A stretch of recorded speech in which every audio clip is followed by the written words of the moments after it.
এর ধূসর জগতে সেখানে ছিলাম আমি, আর দূর অন্ধকারে বিদর্ভ নগরে আমি ক্লান্ত প্রাণ এক।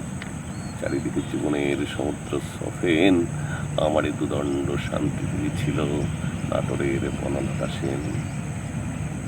চুলতার কবেকার অন্ধকার বিদিশার নিশা, মুক্তার শ্রাবস্তির কারুকার্য, অতিদূর অন্ধকারের পর অতিদূর সমুদ্রের পর হাল ভেঙেছে নাবিক, হারাইছে দিশা।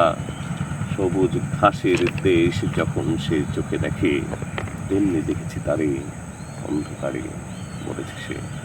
এতদিন কোথায় ছিলেন পাখির নীড়ের মতো চোখ তুলে নাটোরের বনলতা সেন? সমস্ত দিনের শেষে শিশিরের শব্দের মতন সন্ধ্যা আসে, টানার রৌদ্রের গন্ধ মুছে ফেলে চিল। সব পাখি ঘরে আসে, সব নদী ফুরায় জীবনের সব লেনদেন, থাকে শুধু অন্ধকার মুখোমুখি বসিবার বনলতা সেন।